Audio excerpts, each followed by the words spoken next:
kan thian te chu thoveng se thian sofa lo in chei fiamin pahnih lekati lo chuan an nui zui tlora luang puyala chuang ka thian ni ti thin rima thiam si achang le mei chuan an hnunga abeng le pop thin hemi te pahnih hi karin ai na in kom thei phian don ani hi nui huk chunga ka beng bula ron ti tu chu kamel chho fata keipo chuan ka nui toy tak ringot sofa chuan min thu thlak puin mei chu atong de usat zata Ezra eng tik nge kan len chu ho ve ang inin nei na rei to nen lenga la hian min som khat si mei chon vui o zeta ati chuan chim om zethiang ka thiani la chuan min lamel khera o som kherin ngayem ni indu huna in ron leng thialom kabulemi ina ati chuan ai min som kher lo chong kei chu a soitum ka hriat chen em awang chuan mei atong zo ma chuan kalau ti chula he nui chuan aril ro om hi asei phong mei zela ama hre chiang lo tu tan chuan awa zam lo ve o ti hi a ol ve ngotang ma se ke hi chuan ami zie kalom ka ti mei ma se tun trum chu ke mani pani chia kan omlai ani lo wangin kalau khapa eng emo soi chuan kan ti tui phia na kan mi pa te ro chu balcony lama chuan chuakin an va thu a keile mei po chuan kan va ti boilem lo balcony lam ka ve en chuan muk mel se thian thil an lo sei du na an trong ero kan hre phak lo thung angoi le dei wang chuan alam chu ka va hoya ani ero chuan chi se thiam min lo mel ve renga an lo lu la ya min mu dan kha ka du lo ni em me hian engkim kha hre ve veka lindai hne na ka thutiam tele tu na extra ka nei chan hi o enge khatiam min mel reng lo khan soila extra hi idu karin lo lam te ron soiwang chuan pho ko se thiang ka thian nu chu kamel ka hawa adik tiro nui sen chunga aron ti le chuan han soi mai tur ka wat ang reng hle ka buai ruk na le kei ngei pon karil ru hi ka hre thiam chi alo ka kutaron von chuan ka phudeu zok mai hian ka hria lindai wang ani chuan ka hrelo mei ka hlau thong ani ka ti ta thlota eng tiknia emo chuan extra hian lindai athi to ti hi ale hre chhuwa kanga o ema tinge nangma hian i hril mai lowang athi to ti hi a hriat te chuan heti hanga sarai a ompo hian aron zar rengam to nang eng tin nge ka hril theiang ni asia chu hun chu ala nei nge yang ma se ke chuan ka hril theilo analai mel mu ka thei do nem ni mei somi paso balcony lam chu hoin thok kala haka somi paso a mel enang so ani lo tinat olsam takle miril ru thatak ani asin abula ka om du wang ngotin le apmanga ina don ka du wang ngotin apmanga in athi san to ti ka hril theilo kamit tuiron tlangot chu ka tuai puwa ta mei lindai hne na kan thu tiam kha i hre to lovami ma se ema lindai thi thu hi kan je preng thei bik lowang ka thian nu chu alung oi mel te chiam lo ma se ke chuan eng ma hril ka ngam si lo mei ke chuan ka hril ngam lo a hre chuak don thova ingai na kha ka hriat thiam pui che i du le i hril theiang ma se ke chuan analai mel ka mudu lo balcony lama thom aron uma wang chuan kamit tui chu ka hruhal fata mei chuan ka chajia chu ngoi reng hem min lo en renga mei tiro heta chu ei ngal in tum tho boxia order lovin e rong zubol meila ka ti chuan min hial lem lo kan mi pa te pan hi chuan ke ni thian dun chu ngoi reng hem min lo en reng ti ka hria ma se engzo nama min zot lo chu kalom ang reng hle chau kalama chuan in zuin thil dang kan soi zui ta deya kan boruak chu anuamin ka thiani po chuan na china kan thu soi te kha hriang pon a om le to lova chung chuan min tilom ru hle dinar kan ei zo nu chuan tluang puya chuan nalam thila kol adona wangin mei nen chuan an homa a ke room lam kapana kapasal ero kapa extra pa nen thil poimo a kol kaltangin anim beve me ka kamai samar marwang chuan kameng deu ko ka tho mei katum chu ban thachak zet hiang ka kong zona aron kwa chat mai lamu hriang alama lutuk ka oma a mai na aron nor sal chuan ka tho chuak haka amu thale mei donemoti lai chuan ka kong zona chuan akut chu awa quality ruaya ka om dan chu ka hre thiam lo ka tho karangin kalung phula chu ka hlau wang ni ho lo hian a phudot dota Ezra du em nu aron khur chuak dur ni mei hian ka hria kalama chuan koi herin akhabe a chuan dom sakin ka fop zui miala chutia ka fo ta ka chuan min nar rei ran lo akhabe atanga fop wal thale in anutelian le ko la chu ka fo sak ton tona aron rum ve ham chuan min ti so sang tak zet to amut kor ching le sexy zet chu pot thla in chunga chuan ka zen lu saka mumal lo zeta ka ming lam chunga ka chip samaron tham vengar ngar tu chu kanui suka sex lama experience ala nei lo ti ka hre chianga chu ka du dana ni bok mei chi experience nei tlem tak ni ma se ka tan chuan olsam taka ka boya kai tho thei tu om chun ani mia wa experience nei atul na ka hre hek lo ka maruak ngal ngatamu chu ka vei nui suka alan dan du om je hi ka sei fia thiam lo zok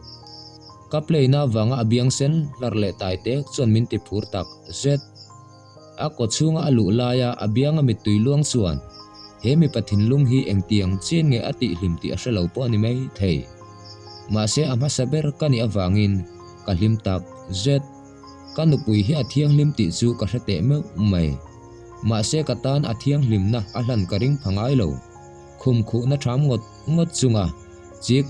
ngar chung min lo kwa chial tu chu ti nat bel lau tak chung chuan ka sala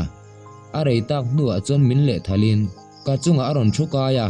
abiang sen le a he wam sar chuan ka na chu akai thorang te e chuta karin lo lutukin ka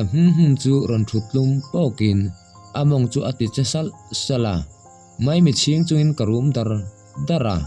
avor top ka thleng don nai ti chuan kwai bungbu in a hnung lama tang chuan ka zota a mai chuan khum chu anor ngata a ko chunga chuan ka zong chu ka tilut beka a chawve ngangani ang azoi ta hnoka ma se kala kham lo lutuk chuan kwai jang thalin a chunga chuan ka boka i phoi don lovem ni biang sen tai te chungamin ron melkar chung chuan aron ti sepa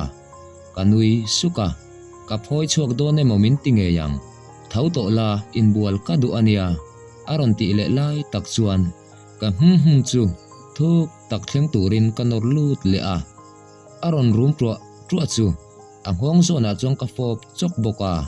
engtik lai nge kalau muthil man ni kanin ti fai nu khan kan ti dun ve nge ya pangai taka kan ti ve na masaber ani hial o me tui zeta kamu hilai chu ti har tu om ang mai hian kameng lola pindan chung lo thim de ruya chon mit chet kwalin ka han hoi kwal vela kan om na mun chu kan nu parum nge yani chuta kamu mang chu hre chuak thutin kanu pui chu ka hre chuak zoka ka thin phu chu arang ti pi alam de yani kabula to hamri ka hriat rual chuan tho huain ka kut chu ka cheta ka thil dap fu awang chuan ka thlamuang ngal huai bok lelam hoya amukom chial chu dim light eng noya chuan ka mu thei kalama chuan pot nain ka ku wanga zeblowa chuan he taksa ka de rual hian mak tak hian ha dam na mak tak ka nei thina lindai nen chuan danglam takan ni lindai ka ngai tuana aron lu awang chuan ka in thiam lovin ama chu kalai na tak zet ni zana ka che dana wang pu khan ma se khatia ka ti mai lo kha chuan min thla thei don lo ti ka hre box si kanu pui hi tu na chuan ka du to ni lo ka mangai to zok hia lin ka hria mei cheril ru tha le ama ai midang tengai poimo thin mi ani mia wa ka thil ngai to awang chuan kanui suka kanu pui chu kwa thasau sawin mit ka ching le a ma se min ti har hlol tu mu mangral mon thak lo zet kha chiang takmen kam hule kuara linda ka thin phu aron rang deuh dot tota kan pani omdun nun ber na turani ang ti lau takin minron ko awang chuan kalung zon chu vonga ka honga chuan tu emo hian minron ko choya Ezra mutsuak onok tro vinaron phun sapa chuta kamangra matang chuan ka har ko ka ha wang ni ho ulovin ka than chu aron tla a ka chet sekta ka chuan ka bulaka nu puimu chu aron har tange nge a imut heilovem ni mut chuak o seta ron ti chuan ka tha alom sorry ka ti har chem ni ka ti sepa luron kanin kamita takmin melkar chung chuan ai ti le ka oma chuan aron be thale a thi pa chuan fo sakin mang thalo imangani karinga aron ti thop sapa kalau ku anget so sawa mu hil le ro le tia anunga ka chul sakta ka chuan reivak lova chuan a thole sak saka mu hil ve to ro kalau ve ngang che min hu theilo kanui suk tho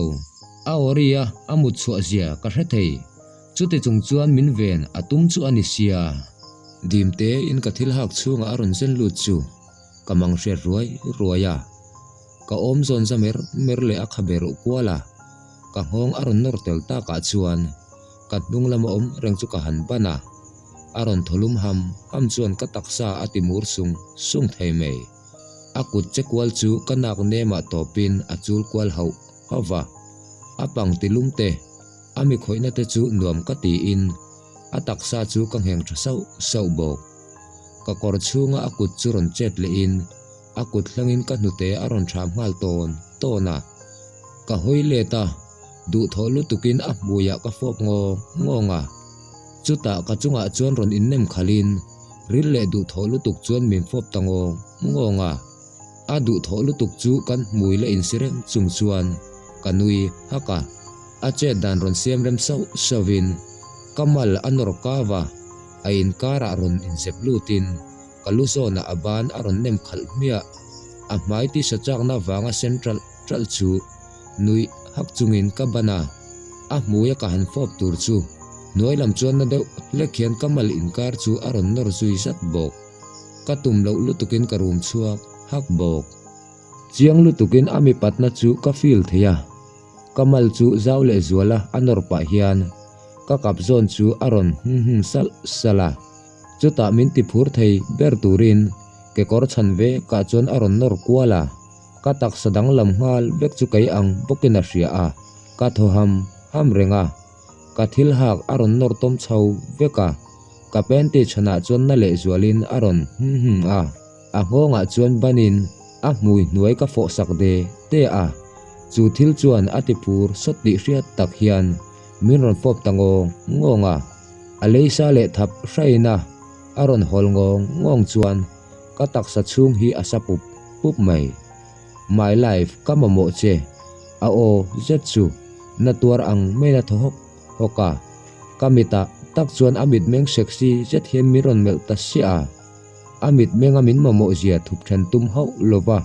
min ena wang chuan lai zetin kalei ka chho khum taringota du om lutuk ti salina ron nui saka chona ka ngai lo theilo ka chet ve pha bok ka in beng ka nga ati sat hak lai chu ka hlip thangal noka kan sira ka the thalom top zui khuma mureng chung chuan takngul hian min mel ngura atak sa chunga chuan thu in ka penti hak pante chuka pothlip thlariai riaya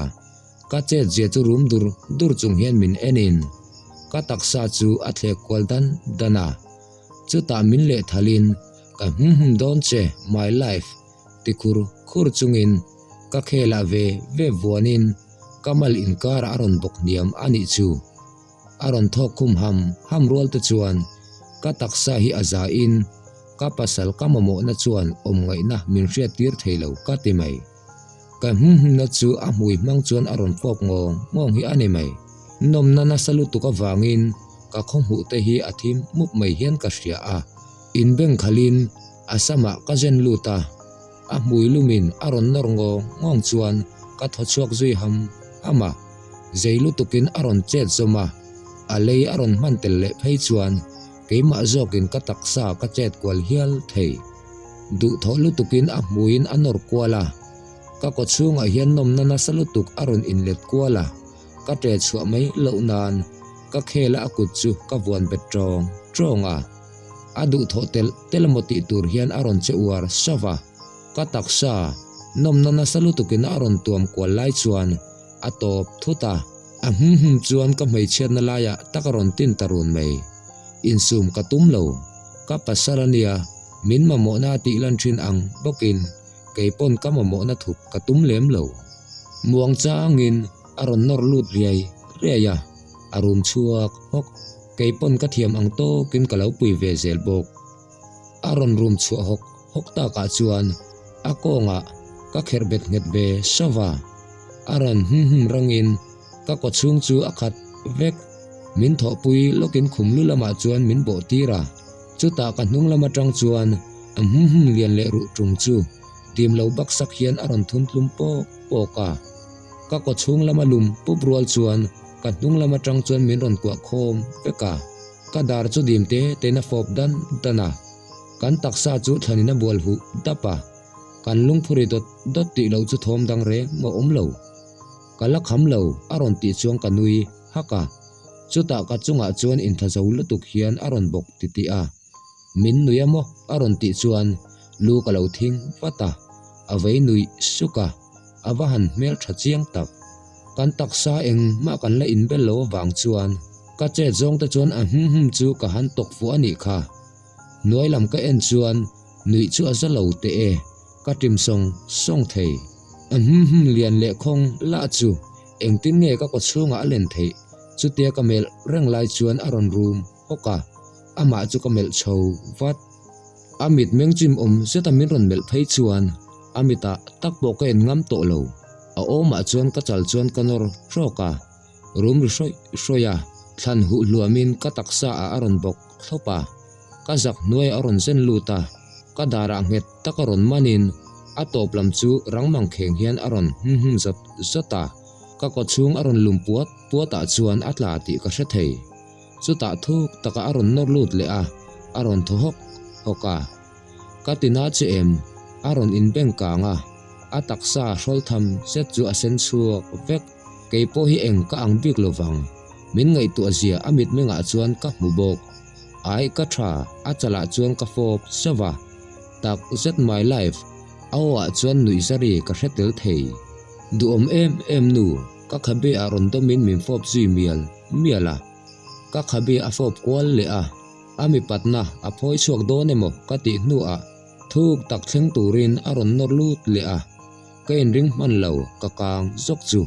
ka honga chuan aron fop troka in ron thlen tir khan inom lo mel lutuka ka ma ka thian nu zoi mel zetaron thu chu ka mel wanga ka tha zan lam ka mu thalo ema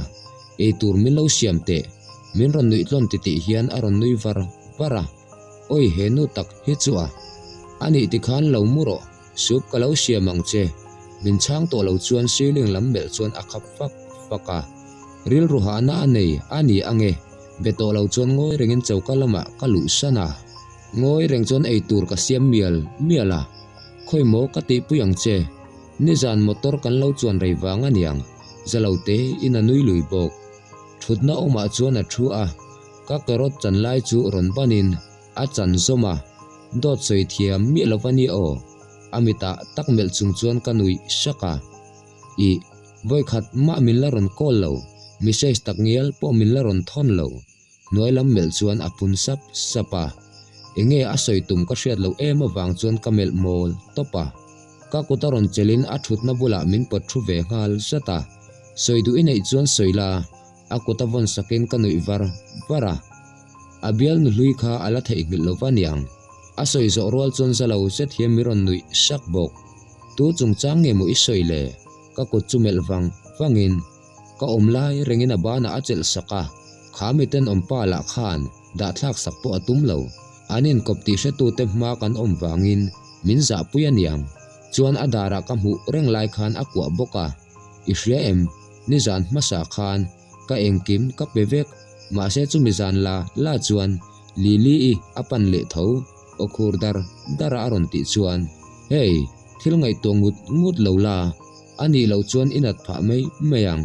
ani chu tunge ani ka hrelo na a tuna po hian khanu nen khan anin mu ole tuna kan thon thu cher lai mek hi chunchom zel tla ka ngai ni chuan comments lama khanin min lo hria ula ron ti cho chunchom zel kan tum don nia in zavai mutui mang tha vek ule